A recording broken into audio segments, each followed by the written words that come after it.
This is Autoline Daily, the show dedicated to enthusiasts of the global automotive industry. Europe is falling short of its goals to sell electric vehicles and reduce CO2 emissions. That's according to Transport and Environment, which is a European environmental lobbying group. It says sales of EVs in Europe are stalling out and are up only 1% from last year. EVs only accounted for 11% of new car sales in the first half of the year, and 20% of them were made in China. So Transport and Environment is calling for legislation similar to the U.S. Inflation Reduction Act, which provides subsidies for EVs and batteries made in the U.S. It wants European subsidies for EVs and batteries that are made in Europe. And hot on the heels of that report, the Times of London reports that BMW is going to move production of the electric Mini out of England and build the car in China instead. BMW denies the report, but the Times says production of the electric Mini in England will stop at the end of next year. BMW makes 40,000 Mini EVs a year in England. Trevor Milton has had his day in court, and jurors agreed with the prosecution that the former Nikola chairman and founder lied to investors about the company's capabilities and the vehicles it was developing. He was convicted on 3 of 4 charges, which carried a maximum sentence of 25 years in prison. Milton was accused of allegedly misleading investors for about a year before he stepped down from the company shortly after a damning report by Hindenburg Research. We'll provide a link if you'd like to learn more about that. But Nikola, the company, has done just about everything in its power to distance itself from Milton since the time of the report, and it put out a statement with this latest development saying in part it was, quote, pleased to close this chapter.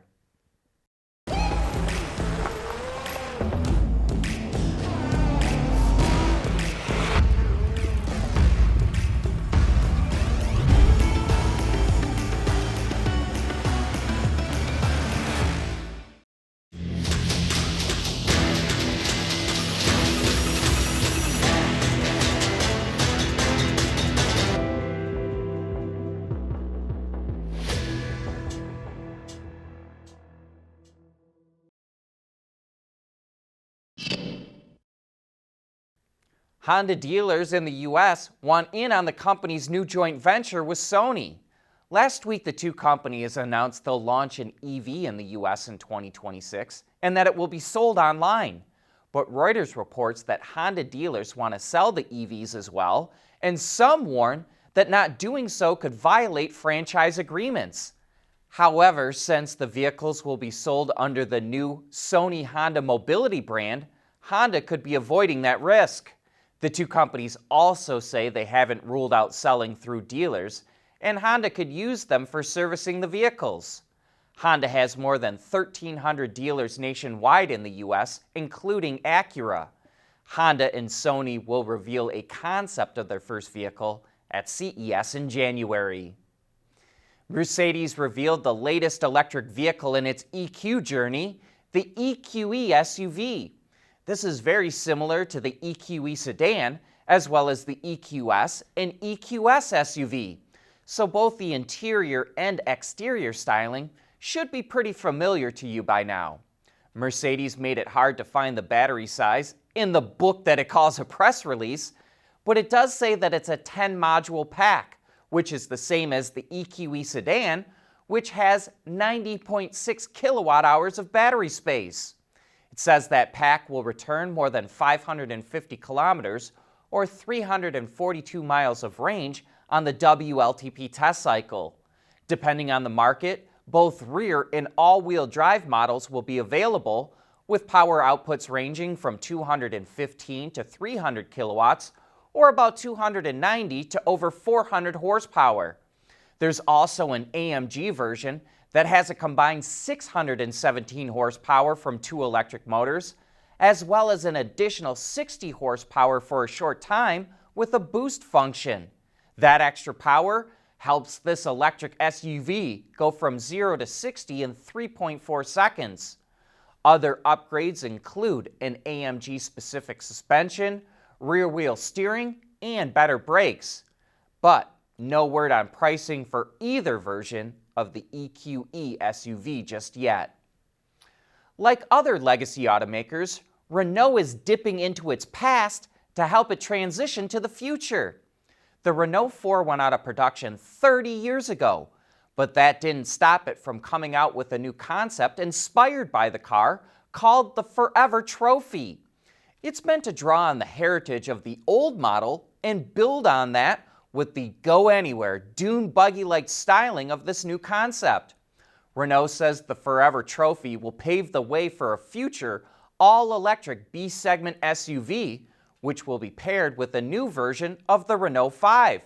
And those models will be positioned like the current Clio and Captur, with the 5 being a hatchback car and the 4 being a low-riding crossover. At Schaeffler, we pioneer motion. Electrifying mobility, manufacturing smarter, reducing CO2 emissions, making energy production clean. Schaeffler pioneers motion to advance how the world moves.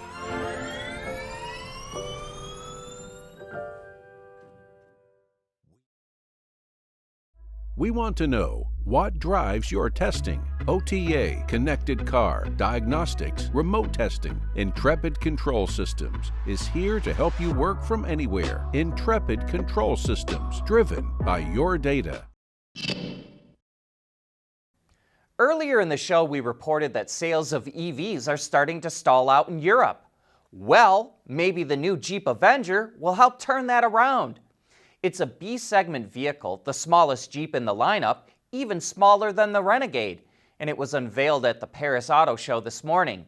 It will be built in Poland and is specifically designed for the European market. It comes with a 54 kilowatt-hour battery pack that will deliver 400 kilometers of range on the WLTP test cycle. That's about 250 miles. In city driving, it will deliver 340 miles. Power comes from a single 115 kilowatt electric motor, which is about 156 horsepower. Stellantis says it's a 400 volt system, and the battery can go from 20 to 80% charge in 24 minutes using a 100 kilowatt DC fast charger. A 240 volt charger will take the battery from 0 to 100% in 5.5 hours. Though Jeep is taking pre-orders for the Avenger right now, it will not go on sale until sometime next year. No word on price, but with a relatively small battery and only one relatively small motor, we think it will be relatively affordable. In addition to electrifying its fleet with Rivian vans, Amazon is also adding electric heavy-duty vehicles from Volvo trucks. The retail giant will take delivery of 20 Volvo FH trucks by the end of the year in Germany. The trucks, which just went into series production in September, have a battery capacity of 540 kilowatt hours, and the trucks produce 656 horsepower or 490 kilowatts of power. The trucks have a range of 300 kilometers or 186 miles, and they're expected to drive more than 1 million kilometers or 620,000 miles every year delivering packages. By the end of the decade, Volvo Trucks is aiming for half of its sales globally to be electric or fuel cell vehicles. But with that, we wrap up today's show. Thanks for watching.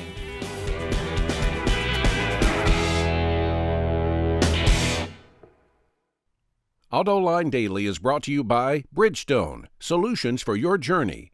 Experience Dolby Atmos, anywhere, anytime. Intrepid Control Systems, over-the-air engineering, boost your game.